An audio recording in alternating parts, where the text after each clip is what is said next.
There's something about storms that makes me feel alive. The way the wind howls through the trees, the rain pounding against the windows. It's chaotic, but strangely comforting. That is, until the night I realized I wasn't alone in the chaos. My name is Hannah Reed, and I live in a small cabin nestled deep in the woods of Maine. It's quiet here, peaceful even, though the isolation can sometimes weigh on me. My dog, Rusty, a wiry terrier mix with a knack for sensing trouble, has been my companion for years. He's the kind of dog who greets every stranger with suspicion, but melts into a puddle of affection when he knows you're safe. Valentine's Day isn't something I celebrate anymore, not since my fiancé Evan disappeared 3 years ago. We were supposed to spend that day together, planning our future. Instead, he vanished without a trace during a hike in these very woods. They never found his body, only his jacket caught on a branch near the river. After that, I couldn't bear to leave this place. Every corner of the cabin holds a memory of him, the way he used to laugh at my terrible cooking, the sound of his boots stomping snow off the porch. But some memories aren't as comforting as others. It was a cold February evening, the kind where the sky turns an ominous gray long before sunset. A storm was rolling in, and I decided to take Rusty for a quick walk before it hit. The air smelled sharp, electric, and the first drops of rain began to fall as we stepped outside. We followed our usual path, winding through the trees and circling back toward the cabin. As we approached the house, something caught my eye. A flicker of movement in the upstairs window. It was faint, barely noticeable, but it stopped me in my tracks. "Did you see that?" I asked Rusty, glancing down at him. His ears perked up, and he let out a low growl. I shook my head, trying to convince myself it was nothing. Probably just the wind. But as we walked closer, the feeling of unease grew stronger. The light in the window flickered again, this time unmistakably. I hadn't turned any lights on upstairs. In fact, I hadn't been up there in weeks. By the time we got inside, the storm had fully arrived.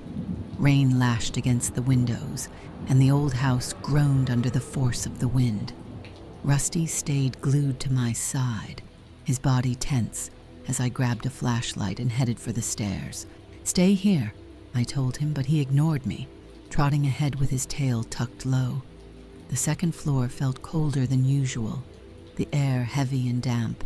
I shone the flashlight down the hallway, its beam trembling slightly in my hand. When I reached the room where I'd seen the flicker, I hesitated.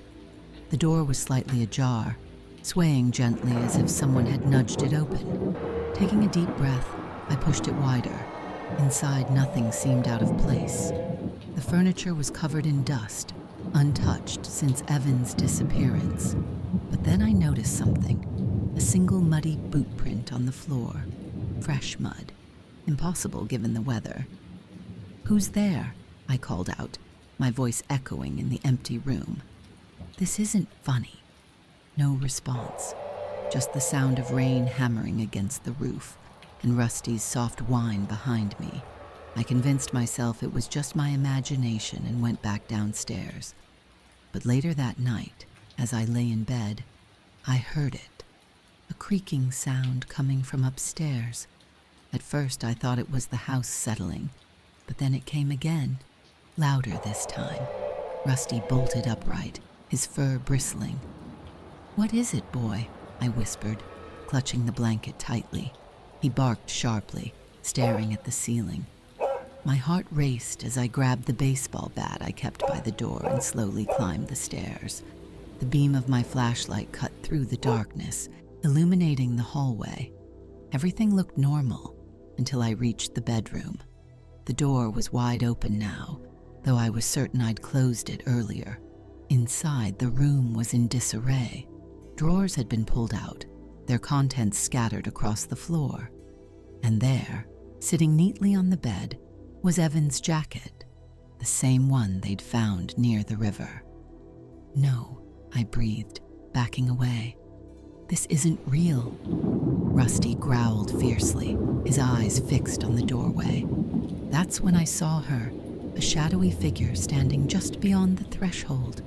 She was tall and thin, her face obscured by the dim light.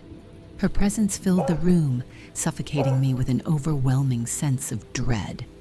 "Get out!" I shouted, raising the bat. "Leave us alone." She didn't move, just stood there watching me. Then, with a sudden burst of speed, she turned and fled down the hall. I chased after her, Rusty hot on my heels. But by the time I reached the staircase, she was gone. The front door stood wide open, letting in sheets of rain and gusts of wind. When I woke up the next morning, the house was silent. The storm had passed, leaving behind a world washed clean by rain. I checked every room, every corner, but there was no sign of the woman or Evan's jacket. It was as if she'd never been there. For weeks afterward, I lived in a state of constant anxiety. Every little noise set me off, and Rusty refused to leave my side. I debated calling the police, but what would I tell them? That a ghost stole my dead fiancé's jacket? Then, one night, as I sat by the fire reading, I glanced out the window and froze. There she was again, standing in the yard, staring straight at me. This time, Rusty didn't bark. He just whimpered softly, pressing himself against my legs. I haven't seen her since, but I know she's still out there, watching, waiting, and I can't shake the feeling that she's not done with me yet. Thank goodness for Rusty. Without him, I don't think I'd have the courage to stay here, but even with him by my side, I can't help wondering, will I ever feel safe in my own home again?